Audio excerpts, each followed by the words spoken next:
Nüüd suvisel ajal metsa minnes ja seeni korjates, see on selline suurem seenehooaeg, mis Eestimaal on ja mürgistusinfoliinile üle maailma alati kõige rohkem tööd pakkuv aeg.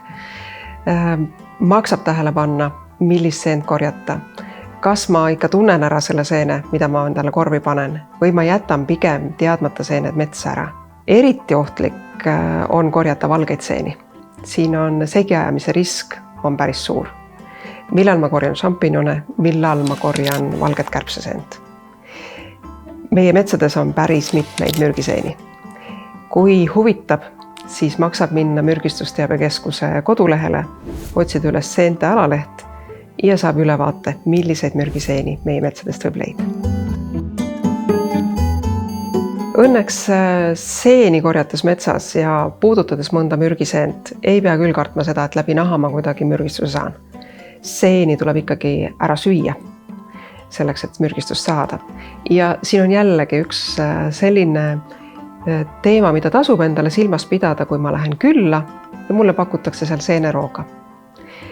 Küsida seeneroa valmistajalt, mis seentest see roog on valmistatud. Kus need on korjatud, kas korjas tema ise või ostis need turult tuttava seenemüüja käest. Et igal juhul selline info on abiks, kui koju tulles hakkab inimene oksendama ja tekib mure, et ma sõin mingeid mürgiseeni. Seene mürgistuse puhul on hästi oluline see, mida infoliinilt nõustaja kohe küsib, millal oksendamine hakkas peale söömist. Kui see hakkab 30 minuti kuni 2 tunni jooksul, siis väga tõenäoliselt on tegu lihtsalt seedetrakti ärritava seenega. Ja mõne aja pärast oksendamine lakkab ning inimene saab terveks.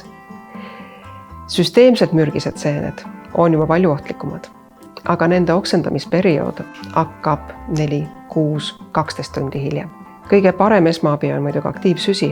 Ometigi tuleb silmas pidada, et aktiivsüsi on ravim nagu iga teinegi ravim. Tal on omad kõrvaltoimed ja on vastunäidustused. Ehk siis iseseisvalt inimene seda aktiivsüt võtta ei tohi. Alati maksab helistada 16662.